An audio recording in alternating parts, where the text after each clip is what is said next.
welcome to TUC0's Talks. TUC0's Talks is a leadership podcast where we talk to military leaders and to athletic coaches to try to figure out how do we take care of people and how do we learn and fail forward. Well, I do want to thank Moray Classical Schools for partnering with us. Moray Classical Schools is a private Christian classical school specifically tailored for military kids. If you do not know about Moray Classical Schools, I highly recommend you go to morayclassical.org and learn more about them. So today we get the opportunity to listen to Coach Scott Richardson. He's going to share his journey in coaching and highlights the importance of connecting with athletes and investing in their growth. He'll emphasize the need for leaders to be intentional, adaptable, and focused on the success of the team. He also discusses the characteristics of great leaders, such as humility, the ability to read people, and focus on the mission. Well, make sure that you like and subscribe and get ready to check in with TUC0's Talks.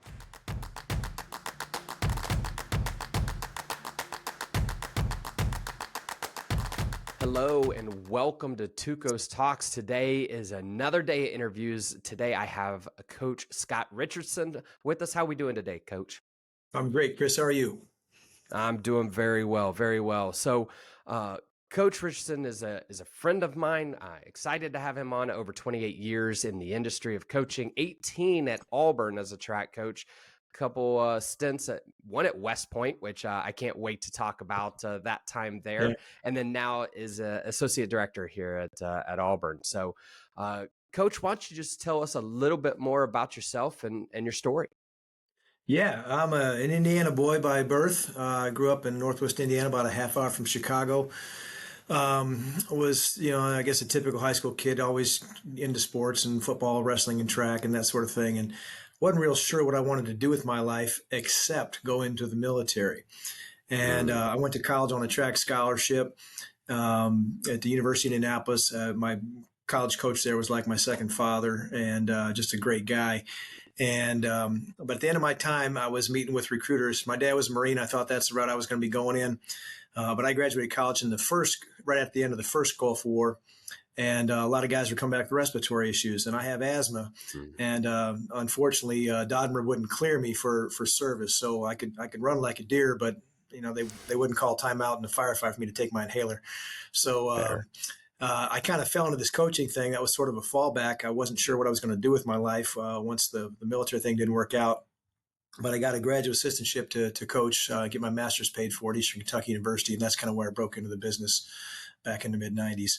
And it's been great. It's funny how things work out. Once upon a time, it's all I wanted to do was, be like my dad and serve and do what you're doing, or what you did, I should say. And it just wasn't in the cards for me. So for me, getting into the coaching was a great fallback plan.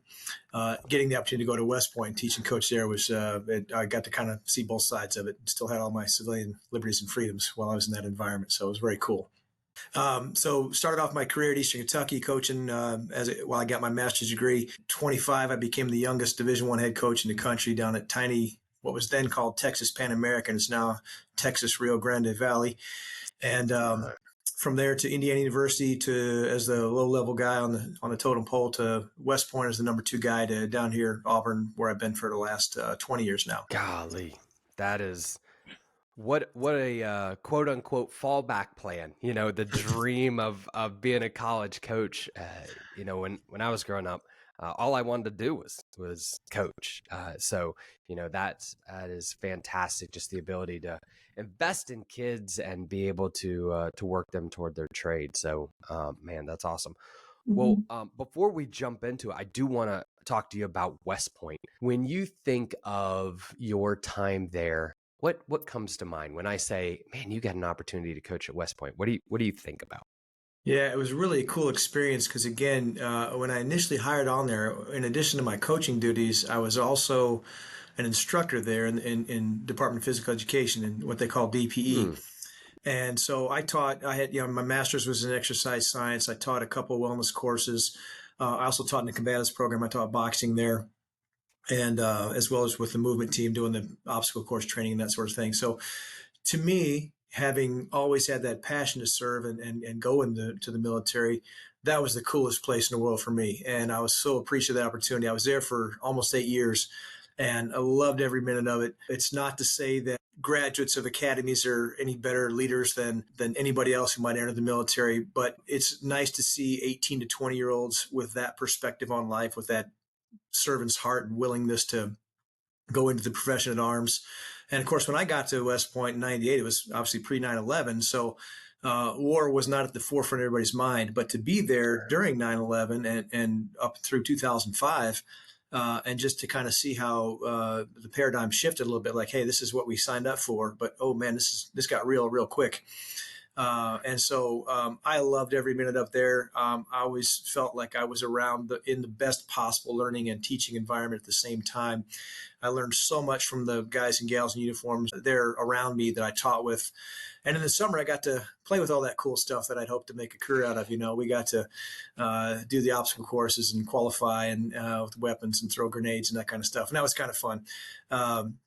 But really a very inspiring place. If you've never been there, I highly recommend it. It is truly a national treasure. Among other things, it also led me to my wife, who was at the time in uniform at the Naval Academy and teaching and coaching there. So Oh we got a little man. bit of that Romeo and Juliet, Army Navy forbidden rivalry romance happening. So Exactly, man. I thought the Auburn, Alabama was crazy, but the Army Navy, whew, y'all are brave. That's good. it's a big deal, big deal. Well, man, I appreciate you telling me that. That's always been a part of the story I'd love to hear. But let me transition here and let's get into coaching. There are some of the greatest leaders around, and so anything that Nick Saban says, I'd love to listen to him and just his John Wooden, classically known as the best leader of all time, and some of those great ones. But you've been around for a long time, so I'd love to hear your story of either a great leader or leaders that you look to that you like to emulate. Names are fine, but I really want to dig into the characteristics that made them those great leaders to you. Sure. I think two people come to mind, and they were both my high school and my college track coach, and they were very different individuals. My Hmm. high school coach was a former Army officer, and he kind of ran things like a military unit, which I was used to growing up with the son of a Marine. And Right. and he was very hard on us, and I seemed to thrive in that environment. Loved him and respected him a great deal. I mentioned my asthma earlier, and there was a couple of times where asthma kind of sidelined me for some pretty important meets, and maybe I didn't think I did quite as well as I should have. And he was the first guy, as hard as he was, to kind of put his arm around me and tell me, "Hey, you're going to be pretty good, and we're going to get past this and kind of move on." So, he was very Nice. firm with me throughout, but at the same time, when I needed that TLC, I got it from him. Transitioned to college, and I had a very guy I love equally as much.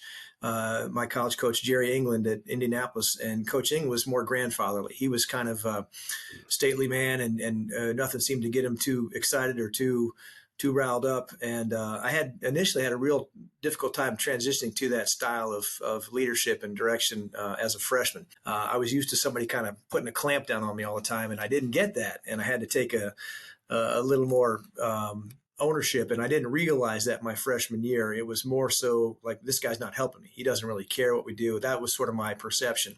Right. And I came to realize that was not the case at all. He cared very much about us, but he wasn't going to do it for us. He expected us to take accountability for ourselves.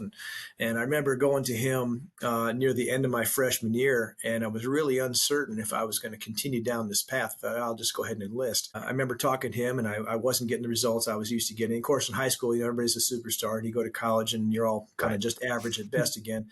And my own ego was kicking in there, and I had a real tough time relating to that, I think. And I remember going to talk to Coach and sitting down in his office, and he was always very approachable and welcomed you in anytime. And I said, Coach, I just don't know if this is working out. And he says, "Oh, are you thinking about quitting?" And I said, "Well, it's crossed my mind and just not real sure." And he goes, "Okay, meet me here tomorrow morning at 6 o'clock." And this is odd. We'd never practiced in the morning. It was always, 3 o'clock in the afternoon. I thought he's going to put me through a workout, and, I'm going to upset that I got to get up early and all that other stuff. And so I show up the next morning in his office, and he's in there reading the newspaper and sipping on a cup of coffee. doesn't say hardly 2 words to me. And he just kind of motioned, he waved me this way. We walked over to the, probably inside the same building, but maybe 50 yards away to the indoor track, left his office, went over to the track. And there's a guy in there pushing himself around in a wheelchair. He'd been kind of doing that for who knows how long. And he said, you still feeling sorry for yourself? And I Oh, said, I'm just not real sure where this is going. And he goes, well, I could have got you up at 5 a.m. because that guy's been here since 5. And then he started to lay into me a little bit, which is sort of the response I was hoping for. I was hoping for a lot earlier, mhm. but his point was, the next time you think you've got it pretty bad, you need to start looking outside your own little world and realize that you got it pretty good. And it really struck a chord with me. And you're going to be at practice today? And yes, sir. And I think I was there probably an hour early that day. Mm, That's all I needed was the wake up call that, hey, you toughen up. Don't expect mm. things to be handed to you just because you were good in high school. You're going to the next level, and you got to up your game too. And he was the type who was not going to ride me about that on a daily basis. It was just not his style. It worked out great for my high school coach, who kind of came from that line of work. And at the same time, the one time in high school, I thought about quitting after a real bad asthma attack. I thought, this guy's just, I can't do this. And he was the first guy to put his arm around me. So they both knew how to play me very well. They Right. knew what I needed when I needed it, and I'm eternally grateful for those two guys. I lost them both 2 years ago. They both died, ironically, the same year, within just a few months of each other. But they were great influences on my life, and outside of my dad, probably the biggest influence in my coaching career, and helping me to learn to read and gauge my future athletes.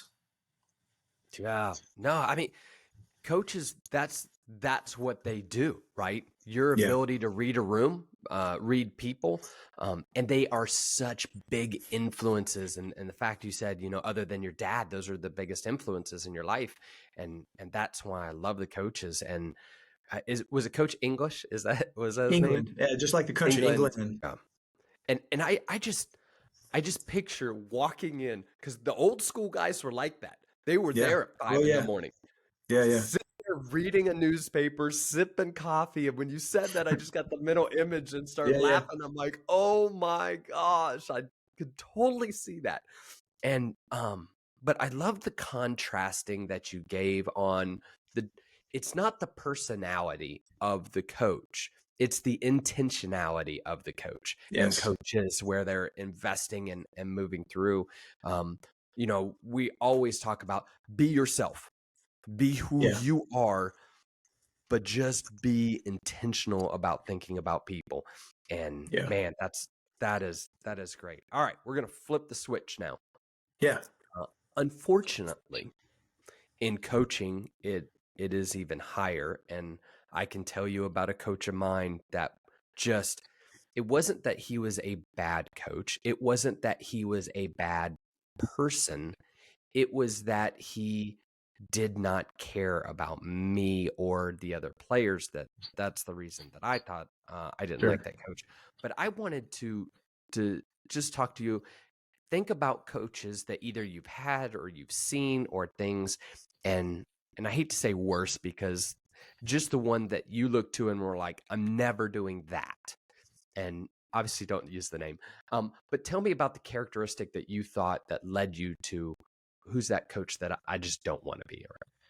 Yeah, so it's interesting you bring that up. Again, I was sort of used to mostly the authoritarian style coach initially. Like a Bobby Knight, for example, Yeah. and I responded well to that. But when I think of the coaches, and very very few, I don't think I ever experienced a bad coach personally, but I've witnessed several, and maybe even worked for one or two, where I think the biggest detriment was that they didn't connect with the kids. They did not connect with their athletes. They didn't know their athletes. It was their ego driving their Mm, success, and you were going to be good because of them, not because of uh, what you put into it or what the team component may have been. It was all about their own uh, individual ego, and I think the ones that and you can learn just as much from those people, right?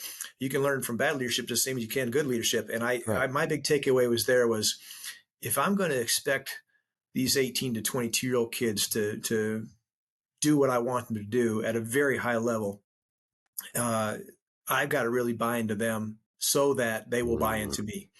And so I always gosh. tried to make that a focal point. I was going to get to know that individual, not just as a good 400-meter runner, but get to know them, get to know their family, get to know how they were coached. In fact, that's one of my screening questions I would always ask kids is, how do you best respond to praise, to criticism, somewhere in the middle? You let me know, and I'll tailor part of my temperament to what's going to suit your needs best.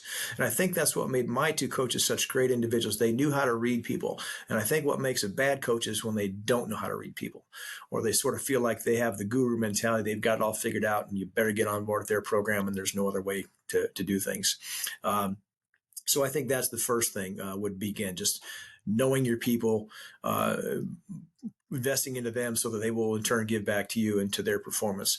The other thing is, again, sadly, the profession is laden with people who've just been beaten down by the NCAA system or rules, and Mm, they flat out just don't care. Maybe they should have entered a different line of work at some point in time in their career. They got to a point in their career where they'd attained enough success and felt like they either knew it all or they weren't supported well enough from their school. You're talking about an Olympic sport. We're not talking about football or basketball. So sometimes the financial resources and resourcing is not there like you'd like it to be. And I think sometimes there were a couple coaches that I know of who were just collecting a paycheck and just, putting their time in to get to their 25-year mark and punch out. And that's when it's time. I always said to that too. And I think I witnessed that pretty early on in my career. One boss was kind of cynical, and I thought, man, just time to. If I ever get to that point, I'm going to step aside and let the next generation come in and kind of take it over. So yeah. yeah, those are probably my two big takeaways from lessons learned from maybe the not so good coaches. Yeah. And, coaching and any industry always has the people, but it is interesting to hear if you think you're the guru, if you think you've got everything figured out and that I'm going to bring the show, and you can tell those people, you get into a staff meeting and they're like, well, let me tell you about the results that I've done. Since I've been here, we are able to do, anytime you start like that, I just immediately click it off. Like, Yeah, no, like tell me about what the team's doing. Tell me yeah, about what the team's doing. yeah. I always felt, Chris, that to me, I've bestowed the title in my own mind of guru status to two coaches that I Mm, can think of. One is the legendary longtime track coach at Baylor University, Clyde Hart, and the other is the guy you mentioned previously, Nick Saban. yeah. Because I think if you were to talk to those two gentlemen, and I know Coach Hart well, I do not know Coach Saban, but I admire what he's done.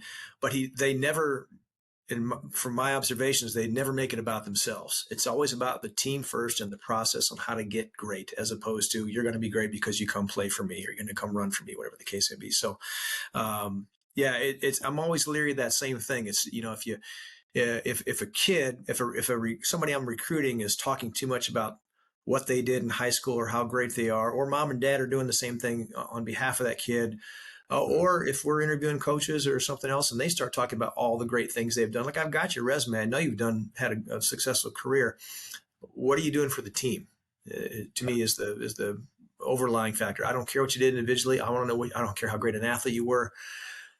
Who have you coached, and how did you develop a winning culture in your program? 100%.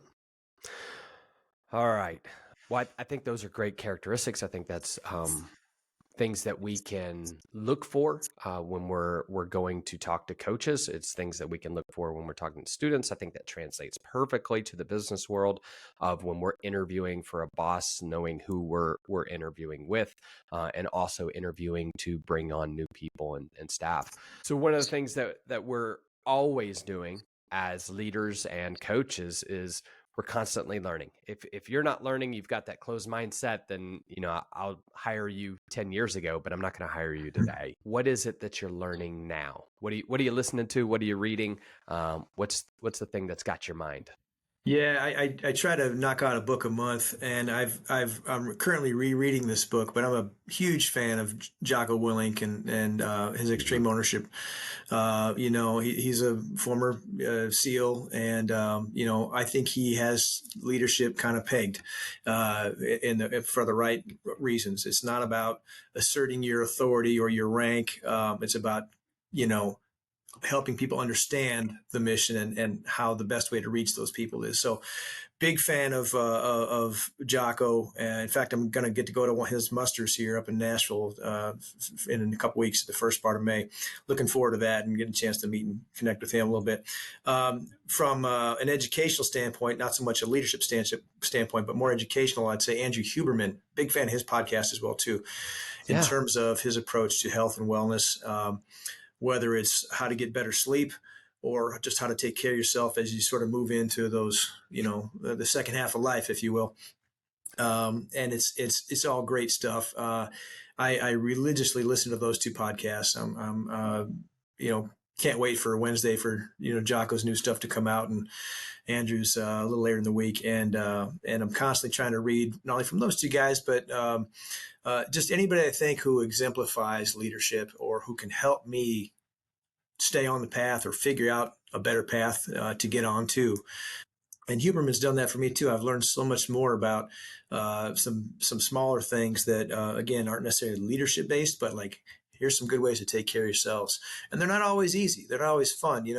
For example, the cold tanks and the cold tubs. Like, I did that when I had to as an athlete, and I'd get my Right. ankle in there. Right, I'm not going in up to the neck like I am now. But I'm a big military history guy. Love reading stuff as far back as the Civil War. That's where the best lessons are learned, right? Because there it's not, can I make another sale? Can I get this guy or gal to run faster? It literally translates, as you well know, into life and death situations. And I hope I'm never in that position where that's the call I have to make. But I think the best lessons are learned in those high pressure, high stress situations where you have to default to the level you were trained at. You're not going to rise to the occasion every time. You're probably going to, again, go back to what you know and what you've learned. So hopefully along the way, you learn those hard lessons so that you can make it a little bit easier for the next athlete you're coaching or the next, manager you got to train and hire, whatever it may be. The idea should be to create a culture of success where everyone feels valued, whether they're the boss or the newest hire. You want everybody to have some sense of pride in the job they're doing. Leadership at all levels, I think, is really important. It could be a small win for somebody who's just starting out, but give them some ownership over a project or a situation, and let them bring their ideas to you. Like that little 3-minute segment right there that you just said, there's so many things that just have my mind going. And I love the investing in people, giving them the opportunity to run with it, and just building that confidence in them. That's critical, right? Absolutely. That's so good. Yeah, again, you can tell somebody what to do maybe the first time or two, get an idea for it. But ultimately, that person, if they just keep implementing your plan, they're not growing. You're not growing because you're stuck in your own mindset. And, we've always done it this way. That's a phrase I hate because there's no room for growth in that phrase. You think you've got it all figured out, and if you take the baseline of my idea and you can tweak that however you want to make it better than my idea, I'm all for it. I don't feel like I need the credit for that. I'm happier that, that person's going to take more pride in the job that you've given them if you allow them the chance to sort of dictate the path it's going to go, as opposed to me just saying, you're going to do this, you've got to do it this way. This is the only way we've ever done it. That's not a good route to go, in my opinion. So I think when and again, you never learn anything when you're the one doing the talking, right? It's always you learn by listening and hearing somebody else and their ideas. So I think it's a good check for anybody in a leadership position to make sure that you are affording the opportunity for your subordinates to develop their own path and maybe learn a little something from them in the process. Look, this is no different. I mean, I'm not a technology guy, as you well know, trying to get this podcast up and running here. But if I did things my way all the time, I've completely lost touch. That's not relatable to this generation who's grown up on computers and gone to classroom on computers. I didn't do any of that stuff. And so for me to try and ask them to pull out a notebook and write things down on pen and paper, they can type it probably quicker than they can write it. Lord knows I couldn't. But again, you have to kind of give them room to grow, and give them guidance when they need it, keep them in the parameters, but at the same time, give them room to grow and develop their own identity in whatever line of work it is, be it, military leadership or running a company or anything. I think that's applicable Yeah. to any form of leadership in any line of work. Yeah. Yeah. Yeah. Yeah. And the arrogance, the just this harsh arrogance of, well, this is the way we've always done it.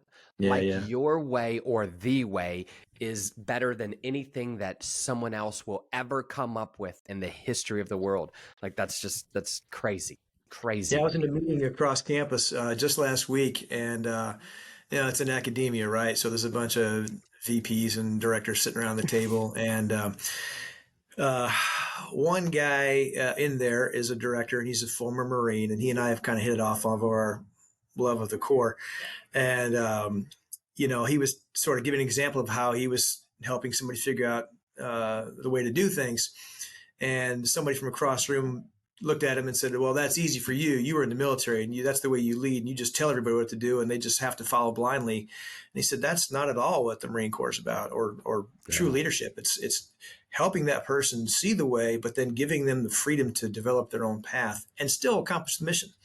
Whatever the mission may be, whether you're trying to recruit more students to your school, or again, leading troops in combat. It's that way. You might have to play that card. You were in the military, you made a career out of it. How many times did you blatantly tell people you're going to do it this way? Maybe once. I would Maybe. imagine that's a card you have if you need to play it. But Yeah. over time, you're going to lose leadership capital with your troops if you do that. You keep Yep. telling people how to do things, they're going to like, well, this guy's got it all figured out, and they're going to give you less and less effort every time, and you're not going to get the results you want. You give somebody a piece of the pie, they feel like they can actually make a difference in the Hmm. mission, then they're going to be fully vested into it. You've only increased and strengthened your relationship with that individual, because then all of a sudden they're going to come back and say, hey, boss is pretty cool. He let me do this, and I got to kind of run with this idea, as Yeah. opposed to saying, man, he just keeps cracking the whip, man. You're going to break everybody that way. And again, Yep. that's a card you can play once in a blue moon, but shouldn't be the automatic go-to. Should be something that you use very, very sparingly. 100%. 100%. And that's coaching and the military. And the reason that they're sort of combined in the podcast is because they're really, really similar.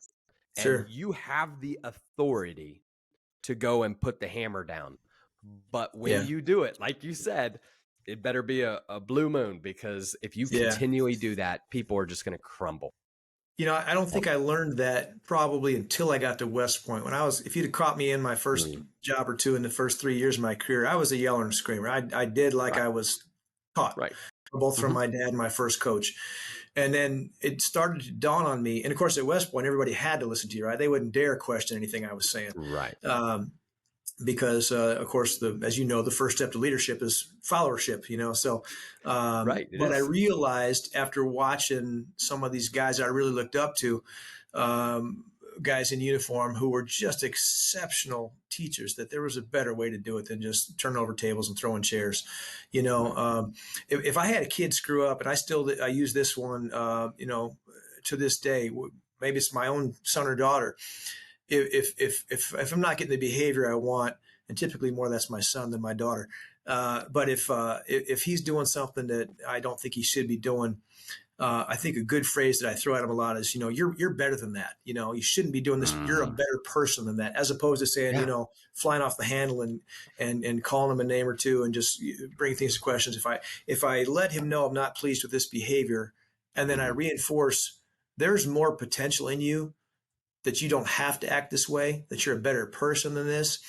Um, I think that resonates a lot better. There's a big difference between calling a kid an idiot and telling him he's acting like an idiot, right? If that makes Hmm. sense. Yeah. And, Absolutely. and, look, when you deal with college kids for almost 3 decades, kids are going to screw up. That's inevitable, whether Yes. it's here at Auburn or up at West Point or any place I've ever been.